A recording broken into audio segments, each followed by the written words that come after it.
uchungue omwanae aujua Fatuma mzazi, uchungue wa mwanae aujua. Artea da harriari forma ematea, eraikin bihurtu arte, edo lore eta landaren kolore eta tamaina onenak lortzea. Koherentzia eta konplizitatea behar dira, baita literatur lan bat itzultzean ere. Hala, Maialen eta Jose Mari Berasategik Gurna Nobel saridunaren Paradisua lau eskutara itzuli eta itzulpengintzako Euskadi saria jaso dute. Maialen, Jokin Zaitegi itzulpen beka eskuratu eta Paradisua liburua itzuli duzue aitak eta biok. Bai. Elkarrekin aurkeztea erabaki genuen, eta lehenengo sorpresa Zaitegi irabaztea, eta bigarren sorpresa beste sari importante hau irabaztea. Euskadi Literatur saria itzulpen gintzen bebai, Berasategi tarrentzat, aitalabentzat, berezia izango zan, ezta? Aitarekin lan egitea ez da lehenengo aldia, baina honelako liburu potolo bat eta inpisuzkoa eta saritua eta bartabar. Aurrekoa pixkat gazte literaturako liburu laburxiago bat eta sinplexiago bat zen. Eta, honetan, izerdi deixentez gehiago bota behar izan dugu, eta horregatik ere, maitzarekin nahiko gustora galditu gara, eta orduan, oso pozik, bai.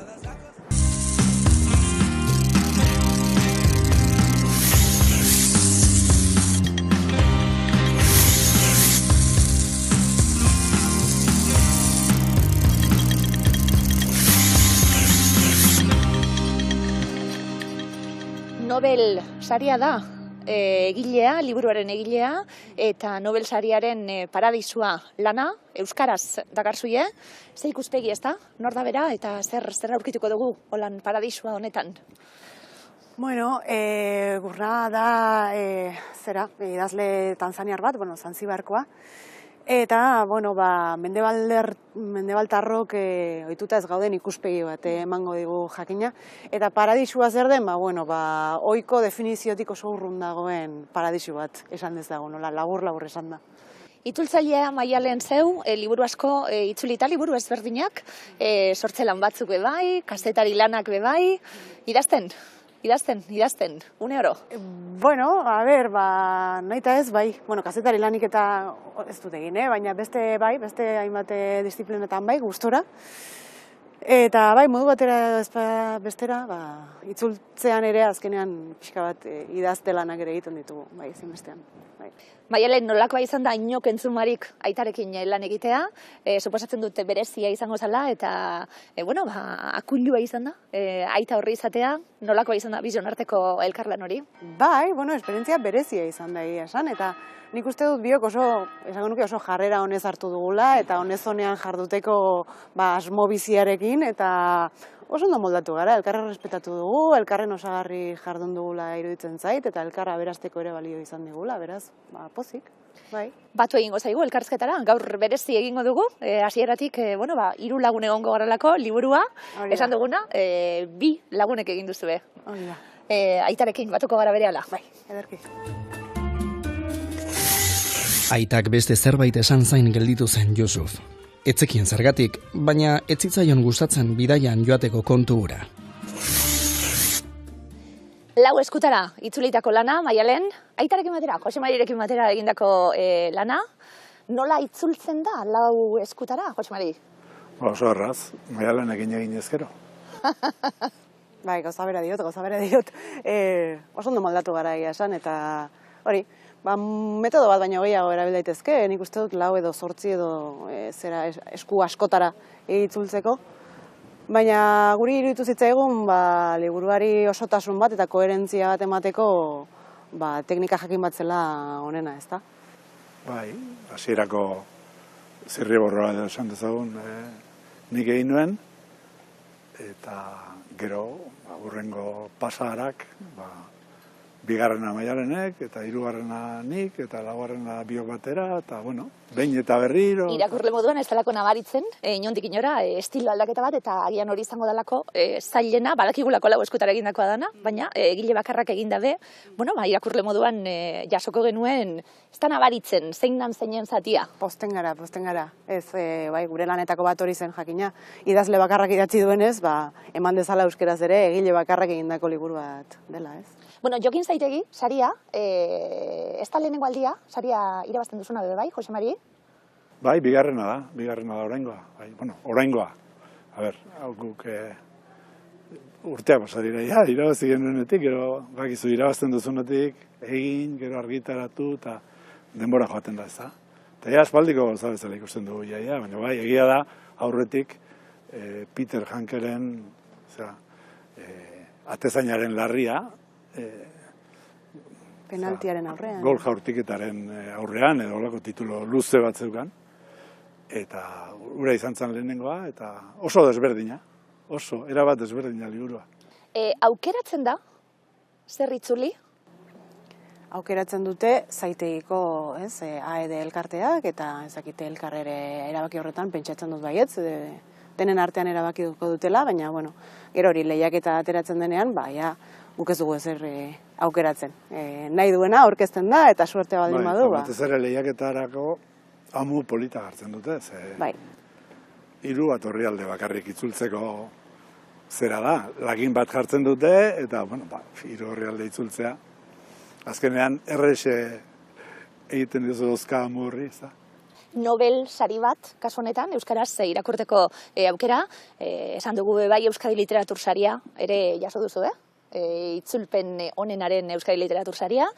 Ze zailtasun izan ditu, besteak beste, gurna, Nobel saria izan arren, niretzat behintzat idazle ez ezaguna zen, bera Afrikarraren begirada eskainiko digu liburuak, inglesez idazten du sortzez. Jose Maria Purtxubet, nor da bera eta zein da bere obra? Abdul Razak Gurna hau Zanzibarren jaiotako da, Afrikako ekialdean. Tanzania da, izatez gaur egon, bere garaian Tanganika eta Zanzibar batu ziren, eta sortu zuten orain dana, Tanzania.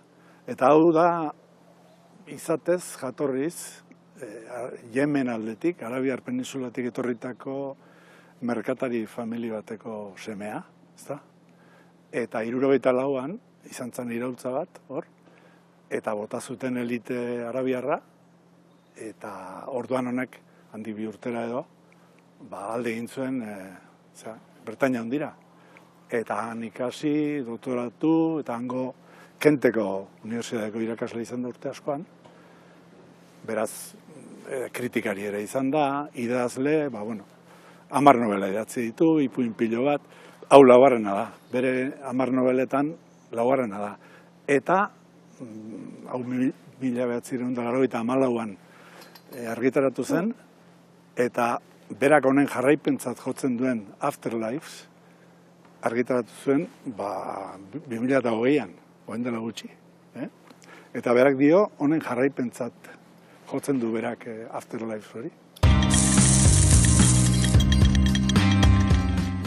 Nik liburu hau gomentako dizuet Paraguas en llamas, Jordi Mestrerena da, eta gozatu derra hartu nuen honekin. Seguru irakurtzen baizue parren guztela, parre modu ezberdinetan, modu guztixetan gaina, parre algarak tarteka bai, hasieratik amaierara arte irriparre parre txikia etengabe. Eta horrekin batera, nik uste bat ere buruarentzako baska dela, oso liburu jostaria da, oso egile jostaria izango zen seguru, bere danuako egun barruko umeari atiak egikitizkiona bizitzan. Liburu gainera irakurtzen da erraz, blog baten zati hautatuak direlako, orduan zati laburragoa, luzeagoak, asko jota orrialde eta erdi, hemen utzi bihar hartu, zoragarri zera.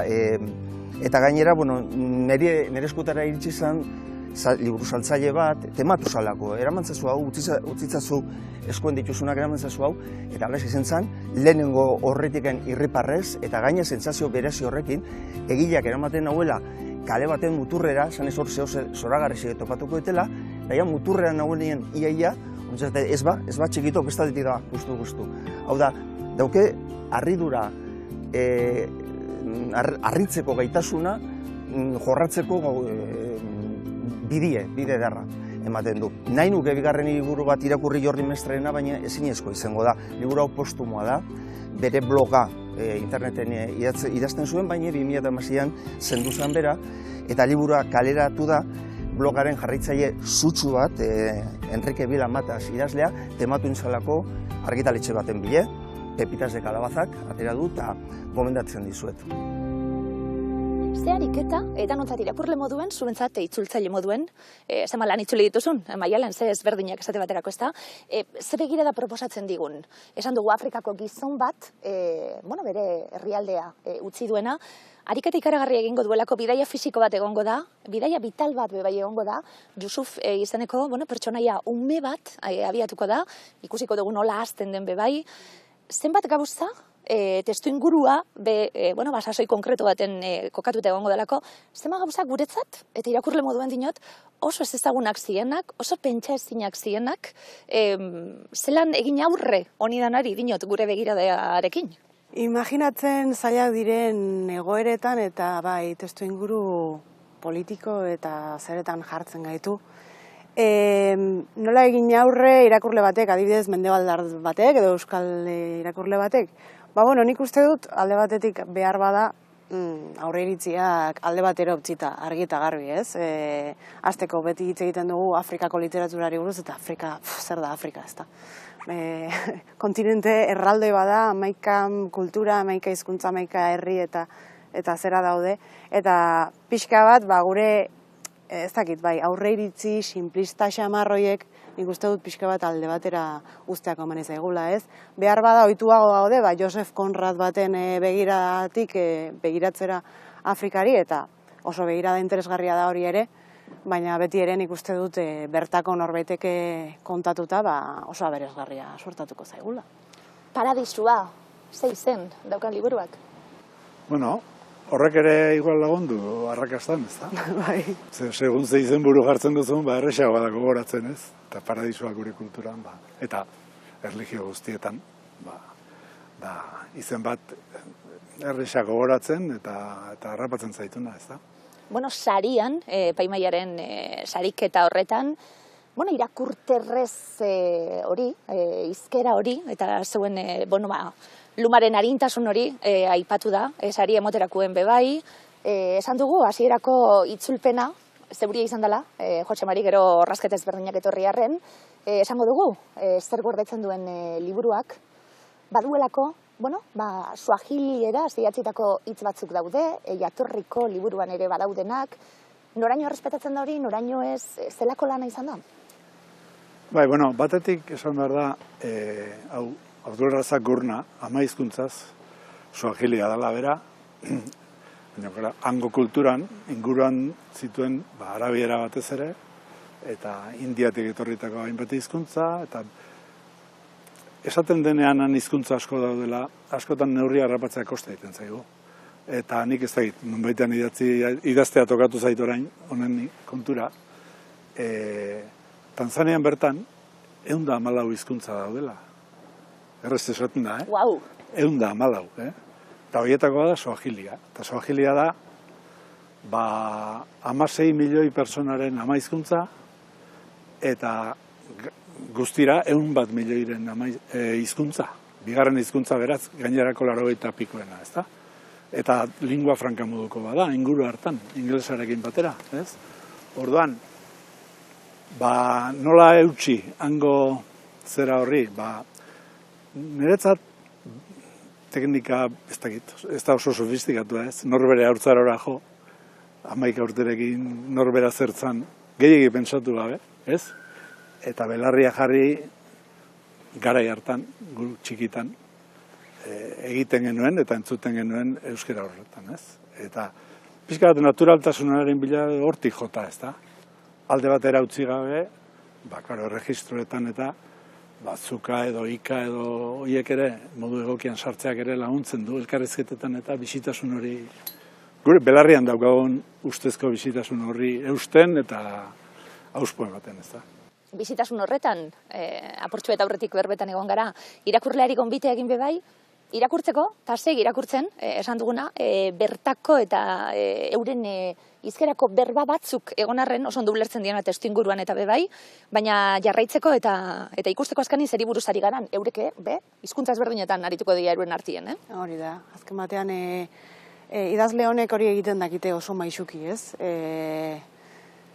Hori, zuretzat ez ezaguna den hitz bat, edo beste hizkuntza bateko hitzak sartzen dituzte, txitean pitean, hemen handa hemen, baina testu inguruak edo azalpentxo zeharkako batek edo zerbaitek argi utziko dizu gutxi gora bera edo zehazki zer den. Ez duzu galduko historiaren aria eta ez dago inolako arriskurik eta bai, guk gomendatzen dugu aurrera segitzea eta disfrutatzea. Jumana jadaden jomatea xerezabe. Oso zalea izan naiz, 1000 gau eta bat gehiagoko mundua, baina xerezaderi leporatzen dio behar bada sumisoegia izatea, sultanarekin. Eta alaxe emakume arabiar batek sultana hiltzea erabakiko du. Hau da, askeago izatea. Bueno, idazara bultzatu nuen duten, hemen irakurri duten komiki guztiek, Lasalle eskola zen nik bertan ikasi nuen, eta bertan irakurriko nituen seguru asko baita ere, Julen Verneren liburu bat baino gehiago, eta gero liburu bat gogoan daukatena betidanik, Dickensen lehendabizikoa irakurri nuena, Dorrit txikia, Lasalleko, hemengo liburutegitik hartuta irakurritakoa. Ipuin liburu asko gogoko ditut, hemen ipuin gile oso onak daude Euskal Herrian, baina hautatu dut Alice Munroren Txaiak, Lagunak eta Barreko titulua daukan liburua, Ereinen atera sana. Alice Munro niretzako maistra da eta bertan agertzen da bere ohiko unibertsoa bete-betean, ohiko pertsonajeak eta berak transmititzen duen sentimenduak eta indar horrekin, ezta? Ematen du ez dela ezer gertatzen, baina momentu batitek aurrera konturatzen zera dena gertatzen ari dela. Ozenki mintzo zitzaion. Gizona gorra edo ergela balitz bezala, eta bazegoen zerbaitaren ahoskatzeko moduan, azenturen bat. Bidaia da, esan dizuenik, 5 egun, 6 egun, Afrikan sartun da. Egon garala, liburu horretarako bebai, ezta? Nobel sari baten lana euskaratu da gure esku jarri, horretarako bebai, ezta? Bai, lehen esan duzuna, nork aukeratzen du zera, Jokin Zaiteren kasuan, oinarrian daukaten pauta horrek asko errazten die aukerak eta lana. Ze izan behar du, aurreko urtean Nobel saria eman dioten norbaitena, ez da? Eta horrek berak, halako berme edo garantia on bat ematen du, ez dela edo nor, gero aukeratu behar izaten dute, bere obren artean bat, ez da? Baina, askotan nabarmentzen da bat ere, ezagunena delako. Eta, alderdi hortatik, guretzat gozada bat, ez? Afrika ezagutzea, bertara joan beharri gabe, ez du sorte hori izan, nik bintzat ez dut izan, han inguruan ibiltzekorik, baina nolabait gure turismo literario hau, oso da beratxa, ez? Askotan, pentsatzen duzu, olako obrak itzultzeko sortea izan da gero, han inguru haietan turista joan da 2 aste edo 3 pasatu dituztenak, baina askoz ere sakonago jotzen duzula hango, ez dakipa, hango muinera, ez, hango.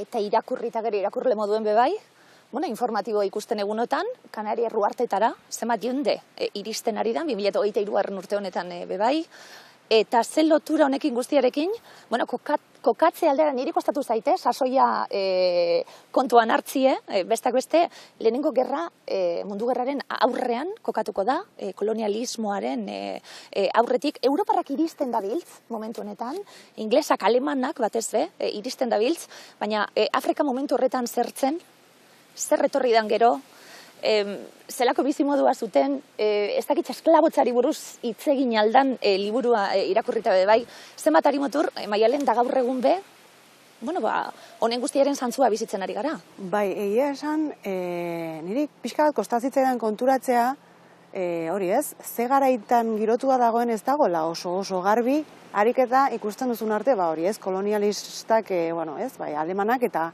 hortxe sartzen ari direla, eta hasiera hori dela ez, baina bestela nik uste dut idazleak nahita atemporaltasun horrekin jokatzen duela, hain zuzen ere, beste erakusteko hor kontatzen den guztia gaur egun ere gertatzen dela munduan, nahi baino gehiago, eta duela urte girotuta egonda ere gaur egun gontzako guztiz dela pertinentea, interesgarria eta berazgarria, eta segurazki zoritxarrez behar bada, mendik 100 urtera ere interesgarria egingo zaiela irakurlei.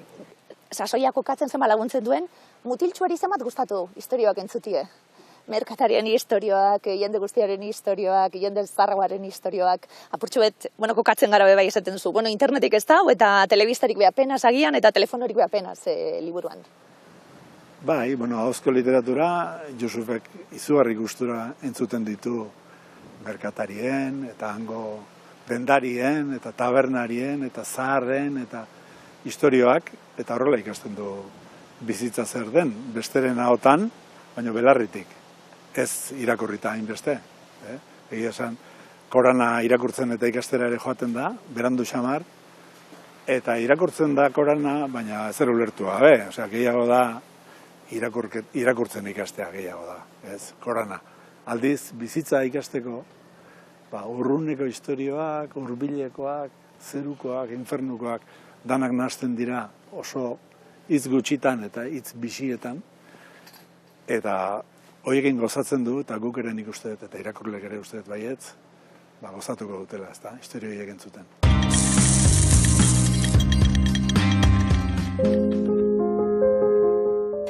Ikas eskual pedagogia zerbitzu bat da.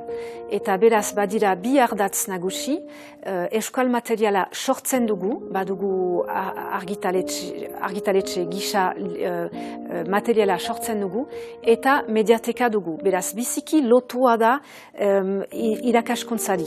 Leheno, aspaldi zen kulturera elkarte bat, eta gero bilakatu da pedagogia zerbitzua.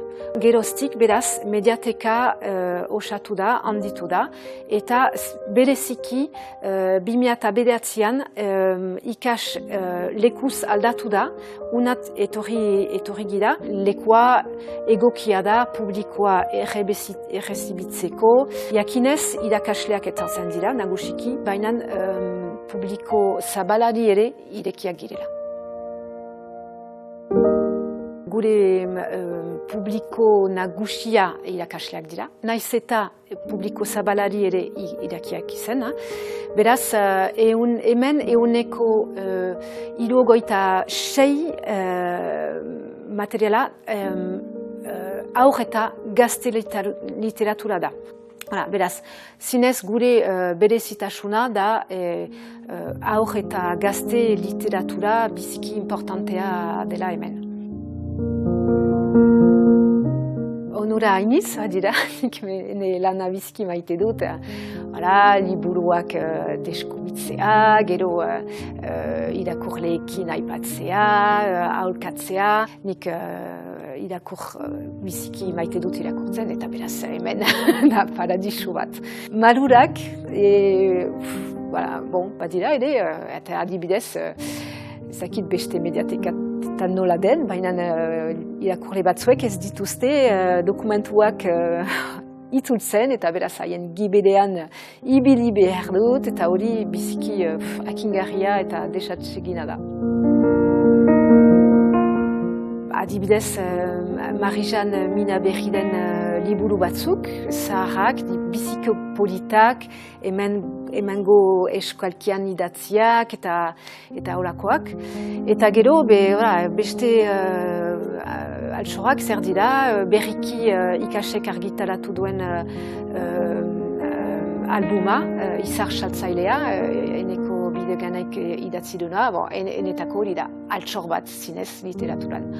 Ez dut hirugarrenik aipatuko, erranen nuke, emango altxora eta Ipar eskualegia ikusiz da gure euskarazko fondoa. Da biziki aberatsa da eta ez da besterik Ipar eskualegian.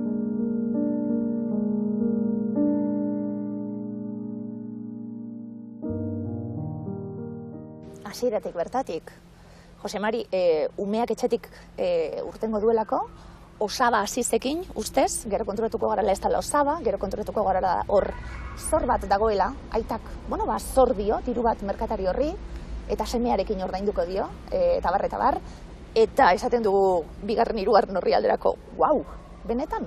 Bai, jendearen salerosketa, esklabotza, azkenean, ez? Izen horrekin edo izen hori gabe, ezta? Eta, hemen bertan Gasteizen, oso urruti joan beharrik ez dago.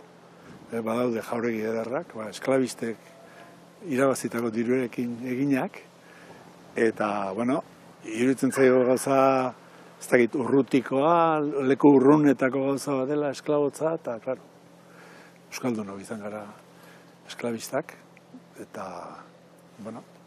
Usurbilgo Elizaren dorrea eta kantatzen zuen Urkok, eta hori igual ezaguna bada, baina Ameriketatik etorritako zeak, amerikanuak, ez?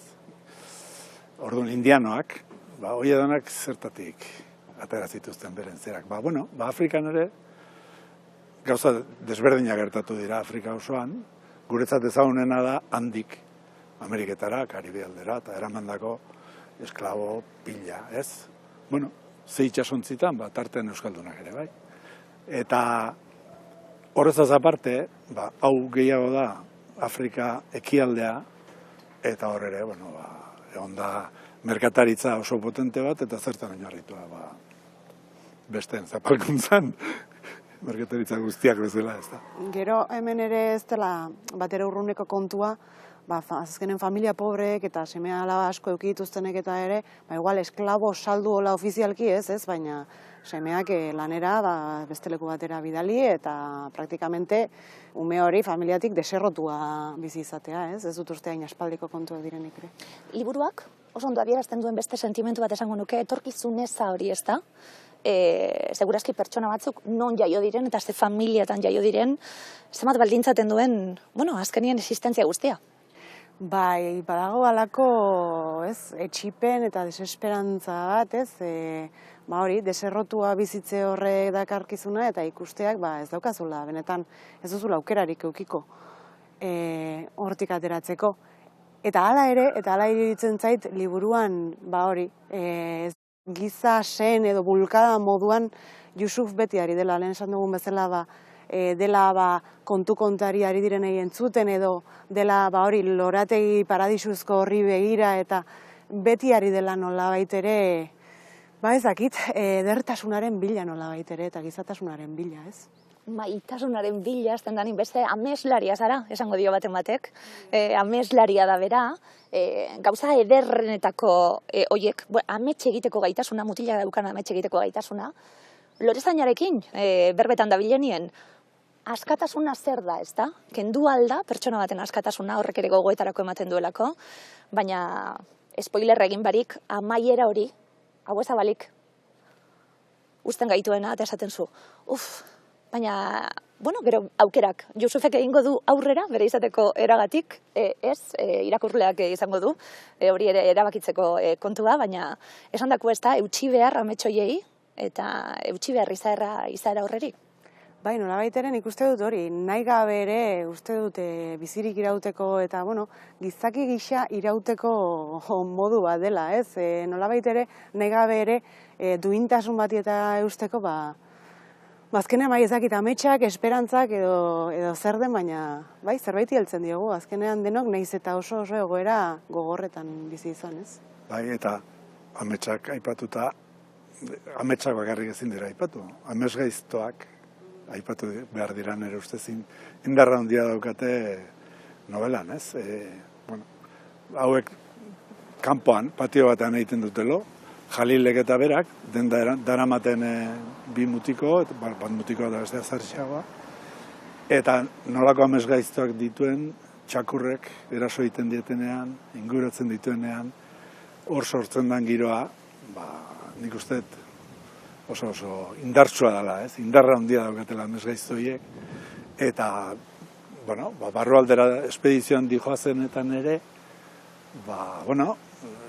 gelditzen dira gaua pasatzera leku batean, montatzen dituzte beren dendak eta bat, eta goizean galdetzen diote, aizu, gaur ere ametsetan ibili zara, eta bere amesgaiztuak dira konstante bat, ez?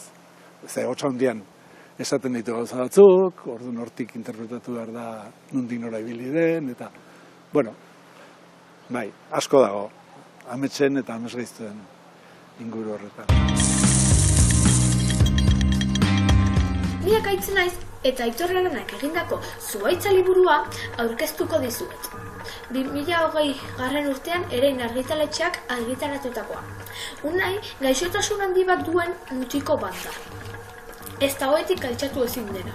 Unai bere gurasoi esaten die kaleratera nahi duela, baina bere gurasoek esaten diote ezin dela kaleratera bere gaixotasuna larriaren gaitik. Un batean, Ludoviko izeneko pertsona bat Unairen etxe ondora etorri zen bizitzera.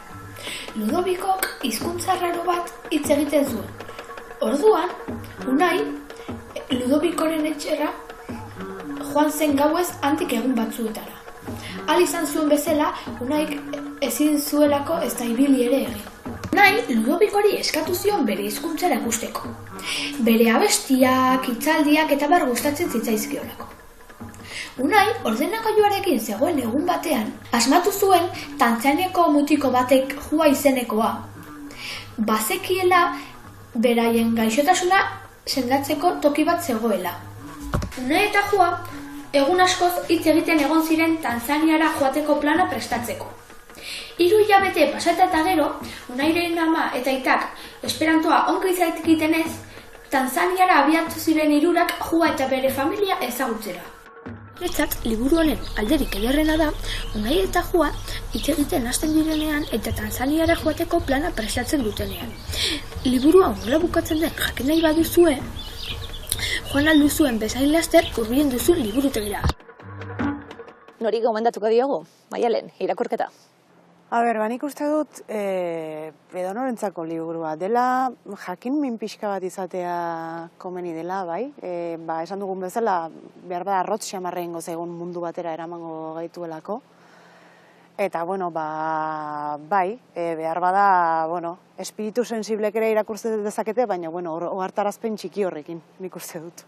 Esan dugu, bidaia honetan, eta gogorra izango den bidaia honetan, eskerrakain ondo idatzita dagoen, eskerrakain irakurterrez eta ondo egin duzuen saria be, jasoko duzu horregaitxik. Badaki egileak, euskaraz dagoela bere liburua? Bialdu diozue? Ez du inolako harremanik izan egilearekin, ez du sorte hori izan. Geure ez etzaigu batera, eta argitaletxeak ere ez digu horrelakorik askotan komentatu izan dugu, ez da,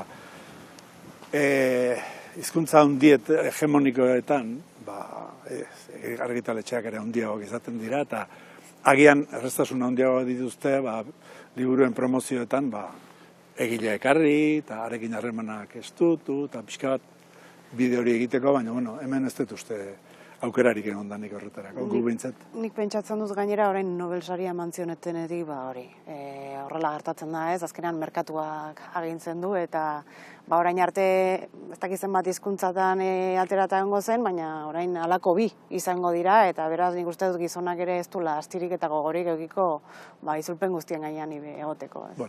Jakiten badugu, honen batean, ilusio egingo dugu. Olerki liburu hau lagun bildumare izan daitekela dio egileak. Nola nahi ere, adiskidantzari kantu bat da hasieratik, Txema Larreari dedikatuta datorrena hastapenetik. Alpetan mundutik isolatuta geratu den emakume bat da eleberri distopiko honetako protagonista. Bakarrik bizi da, animalia zinguratuta, ikusezin den horma batek inguratzen duen eremu batean. Naturara itzultze bat bere gordinean. Jatorrian podcasta zena komiki formatoan dakarte orain Etxeberria Anaiek Sanbi eta Serias ilustratzaileen laguntzarekin batera. Akzio eta abenturazko fikzio honek aldaketa klimatikoa du bere oinarrian. Paradisua bidaia bat da. Yusuf protagonista ren bidaia bat, bai geografikoa eta bai haurtzarotik helduarora doan bidaia unibertsal hori ere, ez? Paradisuzko paisaia batean barrena ezagutuko du bai naturaren krudelkeria eta infernua, bai giza naturarena ere, baina beti ere bizirik irauteko borroka horretan edertasunaren bila, ez? Abdul Razak Gurnak azken batean jada galdua den mundu baten kronika autentiko bat egiten digu, ustez estilo simple eta soil batean, baina beti ere bizita upada bat nabaritzen zaiola, une oro.